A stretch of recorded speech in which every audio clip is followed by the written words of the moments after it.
எப்ப பார்த்தாலும் பசிக்குது, நானும் சாப்பிடுறேன், சாப்பிட்ட திருப்தியே இருக்க மாட்டேங்குது, அதனால வெயிட்டும் அதிகமாயிருது அப்படின்னு சொல்றவரா நீங்க? இதனால உங்க பாடியில என்ன நடக்கும் தெரியுமா? உங்க மெட்டபாலிசம் ஸ்லோ டவுன் ஆகி insulin resistant, PMOS, fatty liver இந்த மாதிரியான இஷ்யூஸ் வர ஆரம்பிக்கும். நாம லைஃப்ல பெரிய சேஞ்ச் கொண்டு வரதுக்கு சின்ன சின்ன ஹாபிட்ஸை நம்மளோட ரொட்டீன்ல ஆட் பண்ணாலே போதுங்க. இப்ப நான் சொல்ல போற இந்த ஹாபிட்டை நீங்க ரெகுலரா பிராக்டிஸ் பண்ணீங்க அப்படின்னா உங்களோட ஹெல்த்ல பெரிய சேஞ்சஸ் நீங்க பார்க்கலாம். நாம நல்ல மென்னு சாப்பிடுறதுக்கான பெனிஃபிட்ஸை ப்ரீவியஸ் வீடியோல பார்த்தோம். ஆனா அந்த மென்னு சாப்பிடக்கூடிய விஷயத்தை பிராக்டிஸ் பண்றதுக்கு கூட என்கிட்ட ஒரு டெக்னிக் இருக்குங்க.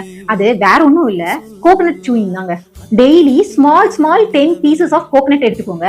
உங்களுக்கு எப்பெல்லாம் ஸ்நாக்ஸ் பசி வருதோ அந்த டைம்ல அதுல ஒரு ஸ்மால் பீசஸ் எடுத்து உங்க வாயில போட்டு 30 to 40 டைம்ஸ் உங்களால முடிஞ்ச வரைக்கும் அதை நல்லா மெல்லுங்க. அது உங்க சலைவால நல்லா மிக்ஸ் ஆகி கூல் ஆகி அது நீங்க ஸ்வாலோ பண்ணும்போது உங்க த்ரோட்ல இறங்குறத நீங்க நல்லா நோட் பண்ணணும். அந்த அளவுக்கு அதை நல்லா மென்னு அந்த ஜூஸை நீங்க எடுத்து நல்லா சூ பண்ணுங்க. இந்த மாதிரி மைண்ட்ஃபுல் சூவிங் பண்றது கூட ஒன் டைப் ஆஃப் மெடிடேஷன் தாங்க.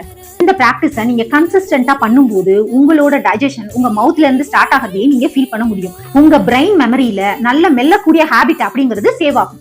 ஓகே, இத நான் ஏன் கோகனட் பீஸ்ல செய்ய சொல்றேன் அப்படிங்கிறதுக்கு ஒரு ரீசன் இருக்குங்க. கோகனட்ல லாரிக் ஆசிட் அப்படின்னு சொல்லக்கூடிய குட் ஃபேட்டும் ஃபைபரும் இருக்குங்க. இது நமக்கு தேவையான நியூட்ரிஷன்ஸையும் எனர்ஜியையும் கொடுக்கும். உங்களுக்கு ஸ்நாக்ஸ் பசி வரும்போது இந்த ஹாபிட்டை நீங்க செய்ய ஆரம்பிச்சீங்க அப்படின்னா தேவையான நியூட்ரிஷனும் கிடைச்சிரும்.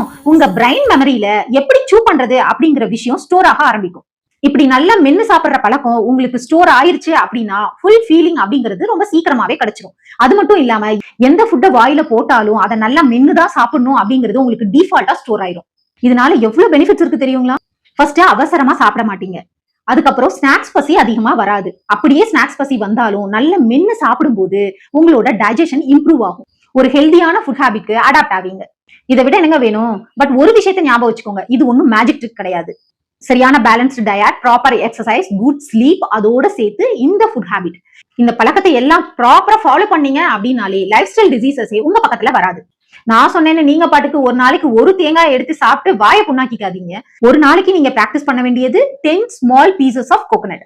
இனி இந்த 1 வீக்குக்கு நீங்க இந்த பிராக்டிஸை ஃபாலோ பண்ணுங்க. உங்களோட எக்ஸ்பீரியன்ஸை எனக்கு கமெண்ட்ஸ்ல ஷேர் பண்ணுங்க. இனி நெக்ஸ்ட் வீடியோல பார்க்கலாம். இந்த மாதிரியான ஹெல்த் இன்ஃபர்மேஷனுக்கு சேனலை சப்ஸ்கிரைப் பண்ணி ஃபாலோ பண்ணுங்க. B healthy, be happy.